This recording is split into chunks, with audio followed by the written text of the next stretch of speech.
એક વર્દી લાખો સપના. આજે વાત કરવી છે ગુજરાતના એ યુવાનોની જે ખાખી વર્દી માટે ગામડાના રસ્તાથી માંડી નદી કિનારે તો ક્યારેક મોટા મેદાનમાં પરસેવો પાડતા હોય છે.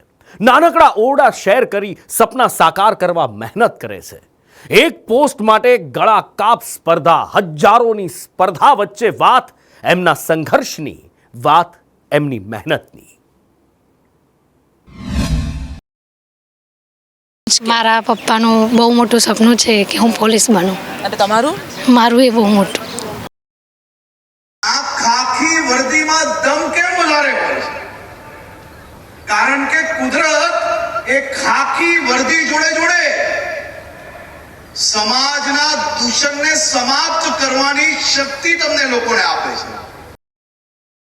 આ એ શબ્દો છે જે સપના રૂપે લાખો યુવા ખુલ્લી આંખે જુએ છે. આ કહાની ખાખી વર્દીની ભરતીની નથી, લાંબી વાટની છે, બે હિસાબ મહેનતની છે. શિયાળાની કડકડતી ઠંડીમાં પરોઢિયે ઉઠીને પરસેવો વહાવતા લાખો યુવાની છે. અંધકારમાં દોડતા કદમ સાથે સતત મનમાં એ વિચાર હોય છે કે જો આજે ઉઠીને ન દોડ્યા તો કાલનું સપનું પાછળ છૂટી જશે. સૌ કોઈ દોડી રહ્યું છે. કોઈ કચ્છથી તો કોઈ બનાસકાંઠાથી છે તો કોઈ સુરેન્દ્રનગરથી પોલીસની તૈયારી કરવા આવ્યું છે. ગામમાં બેઠેલ મા બાપના મનમાં આશ છે કે એમનો દીકરો કે દીકરી એક દિવસ પોલીસ બનશે. કોઈકે તૈયારીઓની હજુ શરૂઆત કરી છે તો કોઈક પહેલા પણ પરીક્ષા આપી ચૂક્યું છે. ઘરની આર્થિક પરિસ્થિતિ બહુ નબળી હોય. મારા પિતા ડ્રાઈવર તરીકે નોકરી કરે છે, તો હું બીકોમ તરીકે પ્રાઇવેટ કોલેજમાંથી એડમિશન મારું ફી ન ભરી શકવાના કારણે મેં રદ કરાવેલી અને મેં એક્સટર્નલ તરીકે ગુજરાત યુનિવર્સિટીમાં 600 રૂપિયા ફી ભરી અને મારું એક્સ તરીકે મેં કોલેજની ગ્રેજ્યુએશન પૂરું કરવા માટે મેં કોલેજની શરૂઆત કરેલી. અને એ વખતે પછી મેં સ્પર્ધાત્મક પરીક્ષાની તૈયારી માટે મારી જોડે 2 બુક હોય, મારા 2 અલગ જૂના મિત્રો જે પોલીસમાં જોબ કરે છે એમના જોડેથી પુસ્તકો મેળવી અને તૈયારીની શરૂઆત કરી. ત્યારે 2019ની ભરતીમાં હું માત્ર 0.5 માટે ડીવી પૂર્ણ કરાવી ફાઇનલ મેરિટમાં હું રહી ગયેલો. હું ગુજરાત પોલીસ તરીકે હું જોઈન થયો છું અને હવે હું પીએસઆઈની તૈયારી આગળ કરી રહ્યો છું. કોન્સ્ટેબલની થઈ ગયું છે તમારું અને હવે પીએસઆઈ માટે તૈયાર? હા, પીએસઆઈ કોન્સ્ટેબલમાં ફોર્મ ભર્યું છે. પીએસઆઈમાં હજુ કોલેજ ચાલુ છે. અહીંયાથી હું સવારે 5 વાગે અહીંયા આવી જાઉં છું, 11 વાગે કોલેજ જાઉં છું, 4 વાગે કોલેજથી ઘરે આવીને પાછો સાંજે અહીંયા રનિંગ માટે આવું છું. અને જેમ બને એમ વધારે મહેનત કરીને પીએસઆઈ પણ કરશું આપણે ટ્રાય. અને વધારે અત્યારે મારી મહેનત હશે કે અત્યારે પેલી ખાખીનો ધ્યેય હશે કે ખાખી મળી જાય. 9-10 રાઉન્ડ મારે 20 મિનિટમાં પૂરા થઈ ગયા હતા. યુવાનો બહુ ક્લિયર છે એમના લક્ષ્ય વિશે, એમના ધ્યેય વિશે. છે તમે ક્યાંથી આવો છો? અહીંયાના જ છો, ગાંધીનગરના જ કે બહારથી આવો? ના, હું આવું છું ગામમાં છે, ગઢાળી ગામ છે મારું, જિલ્લો બોટાદ. અને કોલેજ અહીંયા કોલેજ અહીંયા કરું છું. મેદાનમાં પોલીસ માટે તૈયારી કરતા મોટાભાગે યુવકો જ જોવા મળે છે, પણ થોડી સંખ્યામાં યુવતીઓ પણ છે. તેમના માટે આ લડાઈ થોડી નોખી છે. અને આ યુવાના સપનામાં યુવતીઓ પણ છે, યુવાનો છે, બધા જ છે. અને બધાની તૈયારીઓ કેટલી અલગ અલગ હોય છે. સ્વાભાવિક છે કે બધાના સ્ટ્રગલ પણ અલગ હોય છે. યુવતીઓ સાથે પણ વાત કરીશું. શું નામ છે તમારું? બામણીયા પિન્નળબેન રમેશભાઈ. બસ મારું આમ સપનું છે કે એક પોલીસ અધિકારી બનવું ને મારું નાનપણથી જ મારું સપનું છે. મારા મમ્મી પપ્પાનું સપનું છે. હા, ખાખી વર્દી જ પહેરવાનું સપનું છે. અચ્છા, કેટલા સમયથી અહીંયા તૈયારી કરવા માટે આવો છો? આમ 2 વર્ષથી. 2 વર્ષ. હા. અચ્છા, તમે જામનગરથી આવો છો, ગામડામાંથી આવો છો કે પ્રોપર સિટી? અચ્છા, ગામડામાંથી તમે આ સપનું પૂરું કરવા માટે ગાંધીનગરમાં આવ્યા છો, તો તમારી પાસેથી એ જાણવું છે કે તમારો સંઘર્ષ કેવો રહ્યો છે? સંઘર્ષ તો બહુ કર્યો મેં, પણ હવે આમ અંદરથી જૂનું જ છે કે મારે ખાખી જ પહેરવી છે. આમ હું લગભગ 1 વર્ષથી તૈયારી કરી રહી છું. પીએસઆઈ કોન્સ્ટેબલની રનિંગ માટે અહીં આવું છું. કે મારે અમદાવાદથી અપડાઉન કરવાનું હોય છે. સવારે વહેલા 4 વાગે એકલા એક્ટિવા પર ડ્રાઈવ કરીને આવવાનું હોય છે.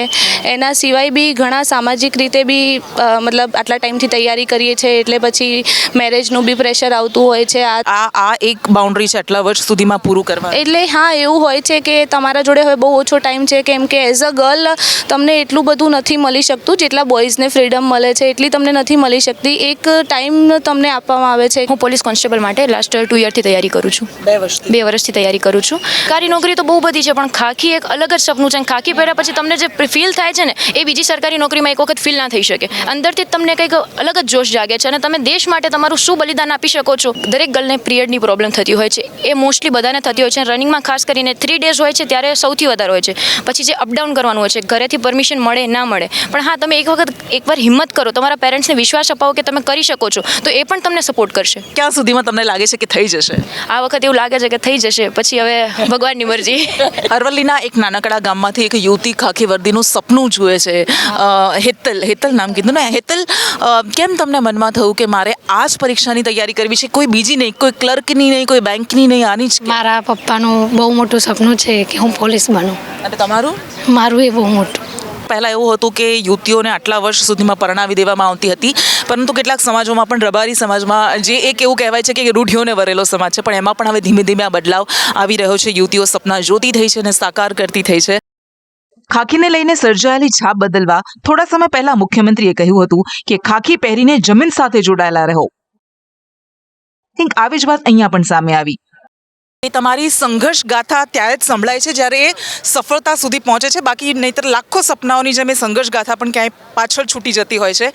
જેમ અટલ બિહારી વાજપેયીએ કહ્યું હતું કે ટૂટે હુએ સપનોं की कौन सुने सिसकी, પણ તેમ છતાં એ શબ્દો કે હાર નહીં માનુંગા, રાર નહીં ઠાનુંગા, આ શબ્દો સાથે, આ સિદ્ધાંત સાથે ઘણા બધા યુવાનો તૈયારીઓ કરતા હોય છે. કોઈ પૂછે તમને કે ક્લાસ 1 to ઓફિસર છો તો શું છો, તો એને એટલી ના ખબર હોય, પણ એમ કહો કે તમે પોલીસમાં છો તો એને તરત લાઇટ થઈ જાય કે હા પોલીસમાં છે, હા ઓલી રીતે એમ કરીને કાંઈક એવા થોડોક એવો અભિગમ બદલવાની 100% ચોક્કસ જરૂર. એની સામે બેરોજગારી જ ઘણી છે, કેમ કે હવે આટલી 14,000 જગ્યા સામે 14.5 લાખ ફોર્મ ભરાતા હોય તો એ ઘણી મોટી વાત થઈ.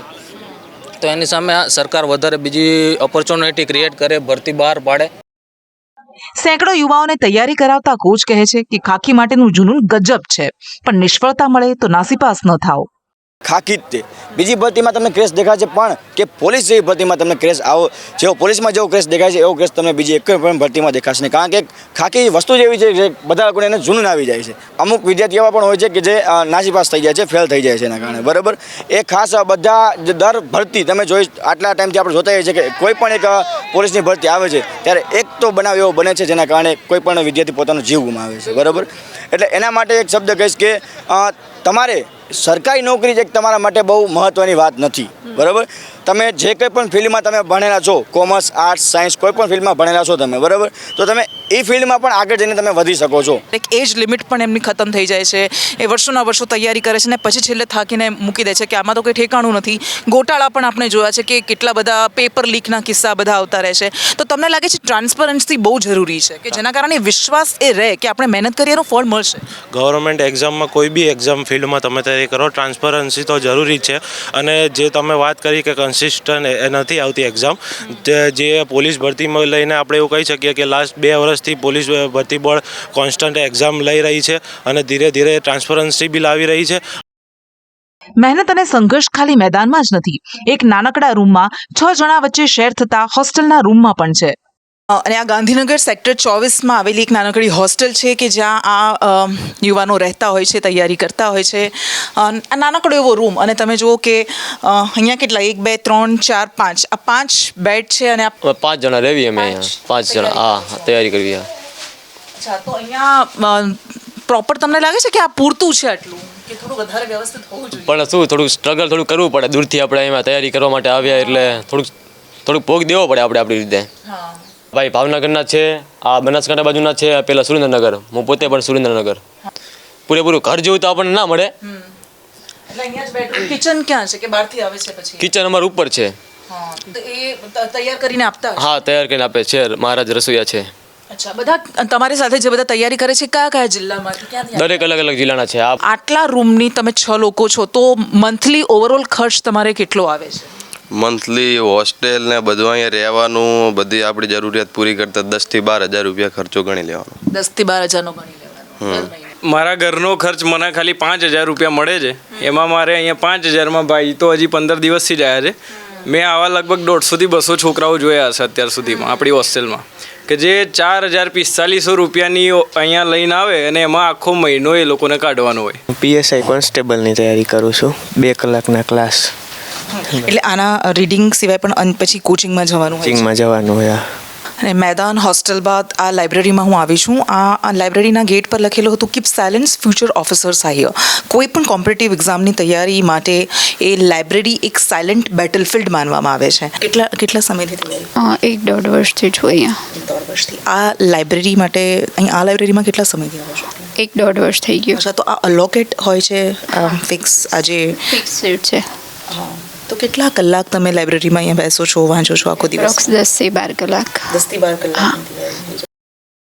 પોતાની સાથે મા બાપના પણ સપના છે. અપેક્ષાઓના બોજ સાથે લદાયેલા સપનાનો સંઘર્ષ થોડો વધારે ભારે હોય છે, પણ એ ચાલતો રહે છે. સવારે 5:30 વાગે પોલીસ માટેની તૈયારી કરતા હજારો ઉમેદવારોથી ભરેલું આ મેદાન અત્યારે 10 વાગતા લગભગ ખાલીખમ ભાસે છે. પરંતુ પોતાના સપનાના ભવિષ્યની તૈયારી કરતો દરેક યુવા એસ્પિરન્ટ છે. આ મેદાન ન માત્ર એમની મહેનતનું પરંતુ એમના સપના, એમનું સંઘર્ષનું પણ સાક્ષી છે. જેમ કહેવાય છે કે વિનર્સ આર નેવર જજ્ડ. જ્યારે સફળ થઈ જાય છે ત્યારે એમની કહાનીઓ લખાય છે, દર્જ થાય છે, પરંતુ દરેક દર્જ થતી સફળતા પાછળ એ ન નોંધાતી અસંખ્ય નિષ્ફળતાની પણ કહાની હોય છે. એસ્પિરન્ટ્સ દરેક યુવા એ અનેક ડર સાથે પણ જીવતો હોય છે. એ નિષ્ફળતાનો ડર કે જો પાસ નહીં થઈએ તો પછી આગળ શું કરીશું, પોતાના સંજોગો સામેનો અમનો જંગ. પરંતુ આ બધામાં અહીંયા જીત છે ક્યારેય હાર ન માનવામાં, એ સપનાઓને જીવંત રાખવામાં. કેમેરામેન પુખરાજ શર્મા સાથે કૃષ્ણા પટેલ, સંદેશ ન્યૂઝ.